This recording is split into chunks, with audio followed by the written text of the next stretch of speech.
Ang Aklat ng Galatians Kabanata 5. Para sa kalayaan kaya pinalaya tayo ni Kristo.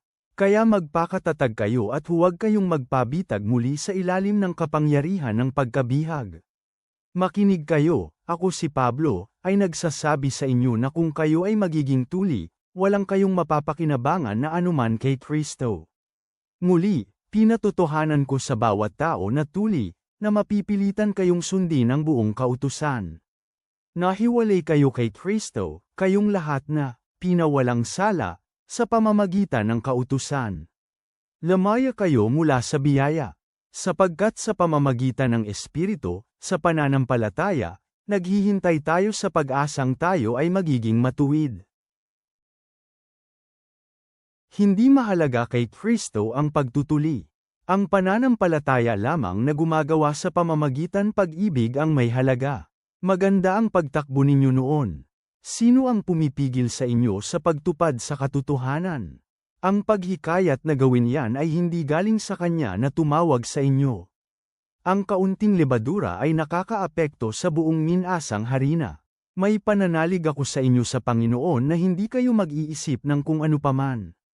Siya na nagdudulot ng kalituhan sa inyo ay magdadala ng kanyang sariling hatol, sino man siya.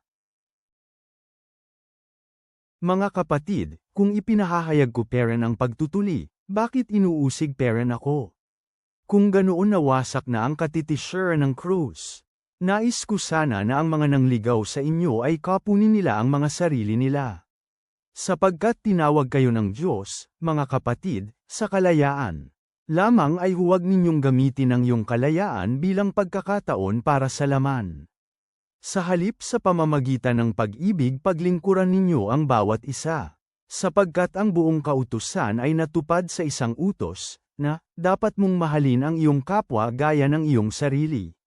Ngunit kung magkakagatan at magsasakmalan kayo, tingnan ninyo na hindi ninyo sinisira ang isa't isa.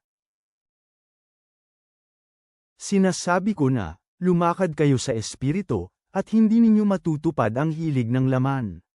Sapagkat malakas ang nasa ng laman laban sa Espiritu, at ang Espiritu ay may malakas na nasa laban sa laman. Sapagkat ang mga ito ay laban sa isa't isa. Ang kinahinatnan ay hindi ninyo ginawa ang mga bagay ninais ninyong gawin.